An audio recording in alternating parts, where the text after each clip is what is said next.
اهلا بيكم يا جماعه في فيديو جديد على قناتنا في اليوتيوب فيزا ستيشن. النهارده هنتكلم عن فيديو جديد، وهو انت اترفضت النهارده في السفاره تعمل ايه. القرار في موضوع الرفض دلوقتي اختلف شويه عن الفتره اللي فاتت. مفيش ثوابت او مفيش حاجه محدده في السفاره بتقول ان انت لو اترفضت النهارده ممنوع ان انت تقدم تاني. لو انت اترفضت في العادي كان عادي بتقدم في اي وقت يناسبك، سواء دفعت ايصال للبنك تاني يوم او بعديها بفترة، او انت عايز تدخل السفارة تاني في اي وقت، كان مسموح ليك ان انت تدفع الايصال وتاخد ميعاد على حسب المواعيد المتاحة في السفارة. النهاردة القرار اتغير، السفارة نزلت قرارات جديدة. دلوقتي اصبح ان انت مسموح ان انت تدفع ايصال للبنك، ولكن مش مسموح ان انت تاخد ميعاد في السفارة قبل 6 شهور. طيب انا دلوقتي عايز اقدم. اكتر الناس اللي بتاخد رفض بتكون عندها دوافع ان هم يقدموا تاني في اسرع وقت وبسرعة، وعايز اقدم تاني علشان اخد التجربة تاني. ناس كتير في الرفض بيكون عندها حاجات كتير ان هو بتأدي ان هو ياخد رفض. اكتر يعني من اكتر الاسباب اللي بتخليك تاخد رفض في السفارة الامريكية ان انت النهاردة لما بتدخل السفارة مش بترد على اول سؤال اللي هو انت مسافر امريكا ليه. اولا النهارده سبب السفر لامريكا هو بينقسم لاسباب كتير. السبب الرئيسي او معظم الاسباب اللي الناس بتقدم فيها على الفيزا بيقول انا مسافر سياحه. احيانا الناس لما بتدخل الانترفيو بيكون من كتر ما هو متردد في الاجابه على السؤال بتاع الاوفيسر بتاع السفاره، فمش بيجاوب بالرد المناسب، او بان هو بيبقى عنده الثبات الكافي في الرد، او ان هو يقدر يقنع الاوفيسر بتاع السفاره. فيزا امريكا هي من اسهل المقابلات اللي هتدخل فيها سفاره علشان تاخد فيزا، ولكن انت عندك اساسيات انت تقدر تشتغل عليها في الابليكيشن بتاعك علشان انت تاخد الفيزا بسهوله جدا. اول حاجه، لو انت عامل ابليكيشن تمام، حاطط كل بياناتك فيه مظبوطه، عندك سفريات او ما عندكش سفريات، مفيش حاجه في السفاره بتقول لو انت ما سافرتش قبل كده ما ينفعش تقدم في السفاره الامريكيه على فيزا سياحه. ولكن انت ما عندكش سفريات، لازم يكون عندك دوافع قويه تقنع الناس او تقنع الاوفيسر اللي قدامك ان انت موقفك كويس وسليم، ان انت مسافر سياحه بالفعل، وفي نفس الوقت مش هتكسر الفيزا هناك وهترجع تاني على الدوله اللي انت متوجه ليها، او الدوله او الجنسيه، البلد اللي انت هترجع ليها تاني. ايا كان، انت ممكن تكون مصري الجنسيه وعايش في دول الخليج، مصري الجنسيه وعايش في دوله اوروبيه، ولكن كل واحد سبب الابروفد في السفاره بيختلف من شخص للتاني، وفي نفس الوقت القرار النهائي راجع للاوفيسر اللي بيعمل معاك الانترفيو. انا النهارده اترفضت في السفاره، اقدر اقدم امتى؟ تقدر تقدم من تاني يوم لو حابب. عندك حاجه من اتنين علشان تقدر تاخد مواعيد قبل 6 شهور. في طريقه ناس بتعتمد عليها ان هم بيعدلوا في ارقام الباسبور بتاعهم، وانا ما بنصحش حد يعمل ده، علشان النهارده لو السفاره اكتشفت الحيله اللي انت بتعملها مع السفاره، وارد جدا ان انت ما تدخلش اصلا السفاره ويروح عليك الفلوس اللي انت دفعتها للسفاره. فالنهارده الحيلة التانية اللي معظم الناس بتعملها ان هو بيغير الباسبور بتاعه ويقدم السفارة وبيجري بسرعة جدا، عايز يدخل السفارة ويقدم وياخد ميعاد. عرفت تاخد ميعاد بدري، طبعا احنا بنقدم خدمة حجز المواعيد بدري. وفي ناس افاضل كتير جدا بيقدموا الخدمة دي، ولكن القرار النهائي دلوقتي في السفارة لو حطيت نفس بيانات باسبورك بنفس التفاصيل بنفس رقم الباسبور بتاعك ودخلت تقدم تاني، هتدفع ايصال البنك عادي، ولكن مش هتاخد ميعاد قبل 6 شهور. النهارده انت علشان تدخل السفارة عندك حاجة من الحاجات الأساسية اللي لازم تكون عارفها وانت داخل السفارة تاني. هل انت عندك سبب كويس او عندك سبب تاني تقدر تقنع الاوفيسر فيه ان هو يديلك الفيزا ولا لا؟ لو انت، احنا بنتكلم ده على راجل، بالنسبة لأخت فاضلة أو ست فاضلة داخلة السفارة، هي متزوجة، اولادها اخدوا الفيزا، ولنفترض ان اولادها تحت 14 سنة وجوزها معاه الفيزا، ودخلت السفارة اول مقابلة ليها اخدت ريجكشن او اخدت رفض في السفارة وهي مش عارفة تعمل ايه. اول حاجة علشان انت تدخلي السفارة تاني، اول حاجة لازم ترتبي الاجابات بتاعتك تكون اجابات منطقية وواضحة بالنسبة للسفارة الامريكية اللي انت هتدخلي فيها على حسب الدولة اللي انت مقدمة فيها. اول حاجة انت لازم تكون عارفة الولاية اللي انت قررت تسافري فيها مع جوزك واولادك، ولازم تكوني عارفة اماكن سياحية لو انت مقدمة سياحة على الفيزا الامريكية. الاماكن السياحيه في كل ولايه بتختلف طبعا على حسب انت اهتماماتك ايه في السفر، او اهتماماتك ايه في البلد اللي انت رايحه تسافري عليها. وفي نفس الوقت لو اخدتي رفض وقدمتي مره تانية، بسهوله جدا انت هتاخدي فيزا، ولكن عندك شروط اساسيه لازم تحققيها في كل المتطلبات بتاعه السفاره. اول حاجه بالنسبه ليكي مش مطلوب ان انت تغيري من موقفك قوي بالنسبه موقفك بالنسبه لسفرياتك، موقفك بالنسبه لوظيفتك. كده كده انت سجلت بياناتك الوظيفيه في اول مره، هي هتكون نفس البيانات الوظيفيه، ولكن مع الاعتبار ان في السفاره بتسالك في الابليكيشن انت اخدتي رفض قبل كده ولا لا. الجزء بتاع الرفض اللي هو في الابليكيشن دي اس 160 او الدي اس 160، لازم توضحي في الكومنت اللي انت بتحطيه في الابليكيشن، وبتقولي انا اترفضت لاسباب ما، او على الاقل انت طبعا مش هتكوني عارفه الاسباب اللي انت اترفضتي علشانها ايه، ولكن تقدري تحطي كومنت بسيط جدا للسفاره في الجزء ده. والجزء ده هم بياخدوه في الاعتبار، لان هو عنده اساسيات بيبص عليها في الابليكيشن بتاعك لتاني مره. انت داخله المقابله وهو عارف ان انت مرفوضه قبل كده. الكومنت ده حاولي تكتبيه بصيغه بسيطه وواضحه، ما تحكيش قصه حياتك في الكومنت ده، مثلا انا جوزي عنده فيزا وعنده شركه وبيسافر و كل الكلام ده مش مهم قوي، ولكن وضحي اسباب بسيطه ومنطقيه ان انت فعلا مسافره الولايه دي مع جوزك، او مسافره الولايه دي مع جوزك واولادك علشان الغرض ده وبس، انت مش عارفه اترفضتي ليه. تمام، لان مفيش حد عارف العوامل او الثوابت بالنسبه للرفض. لو حد قال لك انت دخلت السفاره واترفضت علشان سين من الاسباب، هقول لك هو مش خطأ، ولكن هو بيستنتج، لان احنا كلنا بنستنتج الاخطاء او الاسباب اللي بتخليك تترفض في السفاره بناء على حاجات اساسيه. كل واحد في مقدم على الفيزا الامريكيه بالنسبه لسفاره امريكا، لما تدخل للانترفيو بتاعك او المقابله بتاعتك، بنكون عندنا على الاقل آه، يعني في حد عاملين الابلكيشن بتاعه وعارفين ان هو بنسبه كبيره جدا هيدخل ياخد ابروفد في السفاره، وفي حد بنكون على الاقل متخوفين شويه ان هو ياخد رفض في السفاره. ولكن في باسبورات ما فيش عليها ولا فيزا ولا سفريات، وفي باسبورات عليها سفريات كتير جدا، ده بيتقبل وده بيترفض وده بيترفض وده بيتقبل، والعكس. في كل الاحوال انت حظك او نصيبك او قرار الاوفيسر، مش زي صاحبك، مش زي اخوك، مش زي اي حد دخل السفاره.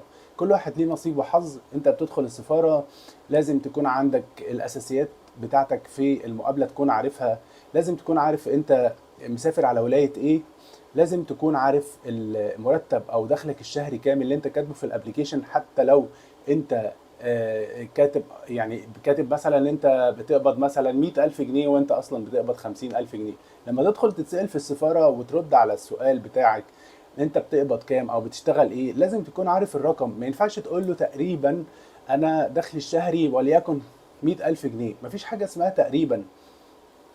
لازم انت تكون عارف معدل دخلك الشهري كام. في ناس عندها اعمال حرة وبتكون مش عارف تقريبا دخله الشهري كام، او هو مثلا معاملاته التجارية، وليكن مثلا معاملاته التجارية كل شهر مثلا بتتراوح من مليون لاتنين تلاتة اربعة خمسة ستة 10 مليون جنيه، ولكن صافي ربحك كام من المعاملات التجارية دي. خد معدل تقريبي من دخلك الشهري واشتغل عليه.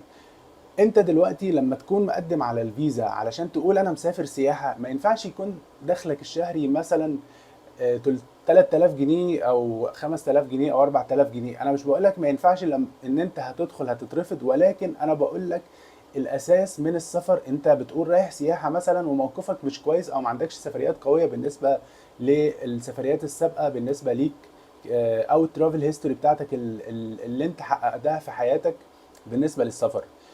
فانت دلوقتي داخل السفاره باسبورك ابيض، وظيفتك تقريبا قد تكون الوظيفه حاجه مش قويه بالنسبه لموقفك ان انت تكون مسافر سياحه، ولكن انت بتقول انا دخلي الشهري 3000 جنيه مثلا. مش بقول لك ان ده هيدي لك رفض، ولكن هو بيكون السبب ده او الحته بتاعه الدخل الشهري دي ممكن تكون دي ثغره بالنسبه لك كبيره ان انت تدخل السفاره اصلا هتترفض. في حاجات كتير جدا او وعوامل كتير جدا بنشتغل عليها في الابليكيشن بتاعك، وانت لازم تكون محقق حاجات او شويه اساسيات من المتطلبات الاساسيه بالنسبه للابليكيشن، وانت تكون عامله بطريقه صحيحه. لو انت بتعمل الابليكيشن بنفسك وحاطط البيانات، لازم تكون عارف البيانات اللي انت حاططها ايه بالظبط. لو انت بتستعين بشركه او شخص او فرد او ايا كان الشخص اللي عامل لك الابليكيشن مين، لازم تكون عارف البيانات المكتوبه ايه في الابليكيشن. حتى لو مش عندك نسخه منه لازم تساله وتعرف هو كاتب ايه بالظبط. انت مثلا مدير مشتريات في شركه كذا، عنوانها كذا، الشركه دي مثلا سمعتها كويسه جدا او شركه معروفه جدا بالنسبه للعالم كله، وانت كتبت مثلا انا شغال مدير مشتريات وما ذكرتش اسم الشركه بتاعتك اللي انت شغال فيها. طبعا ده مش صح ان انت تكون كاتب ده في الابليكيشن بتاعك، علشان لازم تكون موضح الاساسيات اللي هي الشخصيه بتاعت شغلك بتاعت حياتك الوظيفيه. تمام. احنا دلوقتي بنتكلم على اسباب في المجمل العام، مش بنتكلم على اسباب خاصة او على اشخاص خاصة او على حاجات معينة في الرفض او القبول بالنسبة للسفارة. لو احنا قعدنا نتكلم في 20 فيديو او اكتر من فيديو او ايا كان المرات اللي احنا هنطلع نتكلم معاكم فيها عن عوامل القبول وعوامل الرفض، او عوامل ايه اللي يخليك تاخد قبول بنسبة اكبر وايه اللي يخليك ان انت تكون معرض للرفض، في ثوابت كتير جدا، في عوامل كتير جدا. كل حاجة انت بتعملها في الابليكيشن بتاعك مهمة، كل حاجة في حياتك العملية مهمة، كل سفرية انت سافرتها في حياتك مهمة. السفارة عموما بتطلب منك سفرياتك السابقة لعدد سنين محددة، مش بتطلب سفرياتك في كل الحياة. ولكن انت مثلا عندك سفريات كتير وبطلت تسافر مثلا من فترة كبيرة علشان ما عندكش او مش من اهتماماتك ان انت تسافر في الفترات دي مثلا. فانت يعني ادعم نفسك بنفسك وحط سفرياتك اللي سافرتها في العموم، ومش كل الاساسيات ومش كل الثوابت تمشي عليها. يعني في النقطة دي مثلا في هقول لك يعني هنتكلم مثلا عن الناس اللي هم المضيفين الطيران مثلا. مضيفين الطيران في ناس كتير جدا اشتغلت من سنين كتير فاتت وبدأوا يسيبوا المجال ده ويشتغلوا في بيزنس تاني او شغل تاني، وهم بطلوا يسافروا بره مصر، وهو دلوقتي مهتم يقدم على فيزا امريكا، وبيقول انا مثلا في خلال 10 سنين اللي فاتت ما رحتش اي مكان. هل اكتب سفرياتي اللي انا سافرتها قبل كده وانا في الكرو او انا في الضيافه وانا سافرت دول كتير جدا؟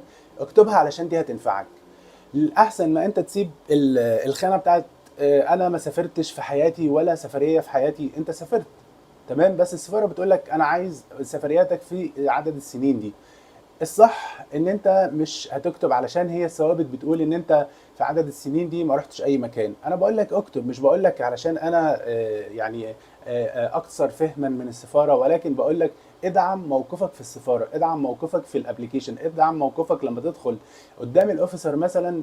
انت بتقول انا ما سافرتش خالص وداخل انا رايح اسافر سياحه، هو هيعرف منين ان انت سافرت قبل كده وان انت كان عندك في حياتك العمليه بتسافر في دول كتير. في عندك برضو نقطة تانية مهمة في الابليكيشن. لو انت كنت بتشتغل مثلا في وظيفة سابقة، لو احنا مثلا عندك وظيفة سابقة والوظيفة دي كانت بتترتب عليها ان انت عندك سفريات كتير، زي برضو ما احنا خصينا الناس المضيفين الطيران، حط وظيفتك السابقة وهيدعمها موضوع السفريات اللي انت سافرتها. تمام. بالنسبة للناس اللي عندها رفض وعايزة تدعم موقفها تاني، بالنسبة للشباب او الناس اللي هي عايزة تقدم تاني، ايه اللي اتغير في موقفك السابق؟ او ايه اللي انت حاسس ان انت اترفضت عليه علشانه واشتغل عليه؟ ما كنتش عارف تتكلم كويس، حاول تحسن من نفسك. مش عيب ان انت تقعد تراجع وتذاكر وتشتغل على نفسك علشان انت تبقى مؤهل اكتر ان انت تدخل السفاره تاخد اكسبتنس او تاخد ابروفد او ان انت تاخد الفيزا بتاعتك وانت طالع من السفاره الامريكيه. اشتغلت على نفسك كويس، بدأت مثلا حاسس ان انت اتكلمت كويس ولكن الاوفيسر ما كانش مقتنع مثلا سألك انت سافرت فين قبل كده، قلت له ما سافرتش، فحاسس ان انت اترفضت علشان السؤال ده او علشان السبب ده، حاول تقوي موقفك من السفريات بعد كده، حاول تشتغل على نفسك. لو انت بتخطط تسافر مثلا امريكا ورايح سياحة، تأكد ان انت هتدفع مبلغ كبير جدا في السفر بتاعك. لو انت مقرر مثلا تسافر في فترة قريبة من استلامك للباسبور بتاعك، ادعم نفسك علشان لما تدخل السفارة بتبقى مؤهل ان انت تاخد الفيزا بتاعتك بسهولة جدا. الميزه في ان انت بتدخل مقابله في السفاره الامريكيه تحديدا، ودايما احنا بنتكلم على السفاره الامريكيه علشان هي اكتر سفاره سهله ان انت تاخد فيها الفيزا بتاعتك. لان انت دلوقتي داخل بيقول لك ادعم نفسك بنفسك، اتكلم عن حياتك، اتكلم عن وظيفتك، اتكلم عن سفرياتك، اتكلم عن دراستك، اتكلم عن عملت ايه في حياتك العمليه السابقه. يعني هو مش بيحدد لك اسئله بسيطه او بيحدد لك حاجات صغيره ان انت مش هتقدر تدعم نفسك او موقفك في الابلكيشن بتاعك او في المقابله بتاعتك، بخلاف مثلا اوروبا او انجلترا او السفارات التانية او الدول التانية اللي هتقدم عليها. انت بتسلم اوراقك مع الاوراق اللي تدعم موقفك في السفاره. زي اوروبا مثلا بتحط كل ال ال ال بتطلب منك مثلا زي شهاده تحركات علشان كاثبات ليه سفرياتك، بتطلب منك مثلا تحط سجل تجاري لو انت من اصحاب الاعمال، والبطاقه الضريبيه لو انت موظف بيطلب منك اتش ار ليتر. السفاره الامريكيه مش بتطلب منك الحاجات دي، ولكن في ناس كتير جدا بننصحها تاخد الاوراق دي معاها، علشان في ناس بتتسأل او بيطلب منها ان هم يثبتوا مثلا الوظيفه دي. ولكن متطلبات السفاره بسيطه جدا، بيقول لك لما تيجي السفاره هات معاك الابلكيشن، هات صوره 5 في 5 لو انت مش حاططها في الابلكيشن، الكونفirmation ليتر بتاع الميعاد، الكونفirmation ليتر بتاع الدي اس 160، حتى الابلكيشن في الداتا بتاعتك اللي انت كاتبها والبيانات بتاعتك اللي انت كاتبها كلها. هو مش بيقول لك هات لي الورق ده معاك وانت جاي، لان انت لما بتدخل السفاره هو بيعمل سكان على الكود بتاعك في الابلكيشن، وبيطلع له كل الداتا بتاعتك اللي انت كاتبها بايدك، وحتى لو حد تاني هو اللي كاتب لك البيانات بتاعتك. مهم جدا ان انت تكون عارف، بنعيدها تاني علشان في ناس كتير جدا بتتعرض للرفض بسبب ان الابليكيشن بيكون فيه بيانات ناقصه. بيانات ناقصه زي مثلا انت بتقبض 50,000 جنيه، هو كاتب لك 5000 جنيه، دخلت المقابله بتاعتك بتقول انا، بيسالك انت دخلك الشهري كام، بتقول له انا بقبض 50,000 جنيه وهو مكتوب 5000 جنيه. طبعا لازم تترفض، لان هو دلوقتي لو الشخص ده مش كاتب ان هو اللي عمل لك الابليكيشن، بيسالك انت عملت الابليكيشن بنفسك، لو قلت اه وهو مش كاتب، لان في اخر خطوات الابليكيشن انت بتاكد انت مين اللي عمل لك الابليكيشن ده، والسؤال اكيد وبياكد عليك حتى في اللي هو لما بتيجي تعمل سبميتد للابليكيشن خالص في اخر خطوه خالص، تحط رقم باسبورك، بتحط البيانات، بيقول لك في حد ساعدك في الابليكيشن ولا انت اللي عملته بنفسك. فلما انت تكون بتقول كلام او بتقول حاجات مش مظبوطه بالنسبه للاسئله اللي بتتسالها في السفاره، فطبيعي ان انت تترفض. حط نفسك مكان الاوفيسر ده واتكلم مع نفسك بصيغه الاوفيسر، او حط نفسك ان انت دلوقتي بتسال نفسك او بتسال اي شخص ان كان انت دلوقتي بتقبض كام، قال لك بقبض 5000 جنيه وهو راتبه اقل من كده. سالت شخص بتقول له انت بتقبض كام، قال لك بقبض 50,000 جنيه، وفي الورق قدامك بيقول ان هو بيقبض 5000 جنيه.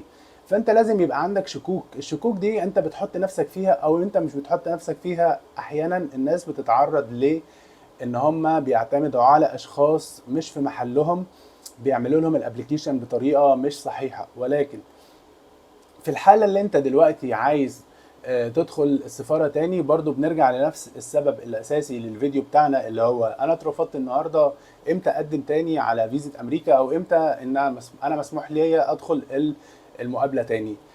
ممكن القرار بتاع 6 شهور تقدر تاخد ميعاد ده ممكن يتغير في اي وقت وينزل قرار جديد، ولكن احنا لو قلنا مثلا ليه هم 6 شهور، احنا يعني احنا ككل او احنا بالمنطق مفيش ثوابت معينه بتقول ليه انت تقدر تاخد ميعاد بعد 6 شهور، علشان او انت مش هيتفتح لك ميعاد غير بعد 6 شهور. لسبب واحد، ان السفاره لما بتنزل قرار زي مثلا القبول والرفض في السفاره، انت مثلا بتدعم نفسك او بتدعم موقفك في السفاره بالثوابت الاساسيه او البيانات الاساسيه اللي حاططها في الابلكيشن. وفي ناس على فكره بتكون عندها دوافع قويه جدا في الابلكيشن، ودوافع قويه جدا في الوظيفه العمليه وفي حياته اللي سافر فيها، او الترافل هيستوري بتاعته كانت قويه جدا، ودخل السفاره اترفض. مش عارف اسباب الرفض ايه. في اسباب كتير جدا بتكون غير معلومه لينا وغير معلومه ليك، والقرار النهائي بيعتمده الاوفيسر بتاع السفاره. هتقول لي مثلا انا عامل الابلكيشن بتاعي او الدي اس 160 بتاعي، عملته من فتره كبيره وهم اطلعوا عليه وادوا لي رفض او خدوا القرار مسبق. القرار بيتاخد وانت واقف مع الاوفيسر، بيتاخد في نفس اليوم، بيتاخد القرار وانت واقف في لحظتها على قناعات الاوفيسر اللي بيعمل معاك المقابله بتاعتك في السفاره. القناعات كلها بتكون على حسب البيانات بتاعتك اللي انت كاتبها ايه، وعلى حسب انت سافرت فين قبل كده، وعلى حسب بتشتغل ايه. انا مش بعيد لك الكلام، ولكن انا باكد عليك انت لازم تدعم نفسك بنفسك، علشان انت لما تدخل السفاره دلوقتي وتكون تاخد ابروفد في السفاره، في احيانا اوفيسر بيدي ناس كتير وفي اوفيسر تاني بيرفض ناس كتير. برضه مش هنقدر نقول او مش هنقدر نعرف ليه ده بيرفض وليه ده بيقبل. هنقول لك ده في الاساس حظ ونصيب. حظك النهارده كويس، دخلت السفاره، طالع بالابروفد، الاوفيسر استلم باسبورك بعد اسبوع، بعد 10 ايام، ايا كان الوقت اللي طلع فيه الفيزا. طبعا فيزا امريكا من اكتر التاشيرات، او من اكتر الفيزا اللي انت هتحصل عليها وتبقى مبسوط جدا، لان هي بتاخدها بتكلفه بسيطه مقابل عدد سنين كتير. 5 سنين ده بالنسبه ل انا بتكلم على نطاق الجنسيه المصريه مثلا. وفي جنسيات تانية كتير بتاخد 10 سنين، في جنسيات تانية بتاخد 3 شهور، في ناس بتاخد شهر وعلى حسب الجنسيه بتاخد المده بتاعتك في السفاره. ساعد نفسك بنفسك علشان انت لما تدخل السفارة تطلع بالابروفد، او انت تطلع وانت مبسوط واخد الفيزا. لو اخدت رفض ما تزعلش، حاول مرة تانية وجرب في كل مرة انت هتدخل فيها السفارة. في ناس مش بتزهق من التقديم، في ناس بتقدم كل شهر، في ناس بتقدم كل يوم. اخد رفض بيعتمد على ناس تجيب له مواعيد قريبه جدا، بيدخل السفاره يترفض ويطلع تاني عايز يدخل السفاره تاني، طبعا لاغراضه الشخصيه. احنا مش عايزين نتدخل في اغراض، او مش عايزين نتدخل في خصوصيات الناس. هم عايزين الفيزا ومستميت على الفيزا ليه. طبعا امريكا من السفارات القويه جدا، من الدول القويه جدا، من الدول اللي انت مش هتندم ان انت تزورها او تروحها سياحه، او حتى لو بتسافر انت كرجل اعمال ان انت تروح المعارض هناك. معارض قويه جدا، سمعتها قويه جدا. قدم في سياحه، قدم بيزنس، ادعم نفسك بنفسك، وحاول تعتمد على اشخاص موثوق فيهم اللي يعملوا لك الابلكيشن بتاعك علشان انت تطلع مبسوط من السفاره بتاعتك، من السفاره الامريكيه، وترجع يعني لما انت تدخل السفاره تاخد اكسبتنس او تاخد ابروفد على الفيزا بتاعتك، احساسك زي ما تكون انت نجحت في احسن حاجه وظيفيه، او نجحت كنجاح محدش حققه، او انت دي مشاعر. يعني انت بتحس ان انت عملت انجاز كبير، لان الانجاز ده بيترتب على ابلكيشن، بيترتب عليك انت كشخص، مش انت مثلا مسلم اوراق ومش عارف او لا، هيقبلوني هيرفضوني، ورقي قوي ورقي ضعيف. السفاره بتدخل السفاره بنفسك، جبت جون انت طالع كسبان، ما حصلش نصيب، ما تزعلش نفسك وقدم تاني. ولكن انا بقول لك اشتغل على نفسك. حاسس ان انت ما كنتش مهيأ نفسيا للمقابلة، حاول تدخل السفارة وانت داخل علشان تاخد الفيزا، مش داخل علشان انا حاسس ان موقفي مش كويس وهترفض. صدقني في ناس كتير جدا جدا جدا دخلت السفارة من غير ما يكون عندها اي سفريات، دخلت السفارة من غير ما يكون موقفها قوي جدا، ولكن انت بتبهر الاوفيسر اللي قدامك بردودك البسيطة والمنطقية والهادية. لان المقابلة بتاعتك مش نص ساعة ولا ربع ساعة ولا 5 دقايق ولا 20 دقيقة ولا 10 دقايق، ولا انت مطلوب منك تحكي حياة كبيرة جدا او تحكي مواقف واحداث وروايات.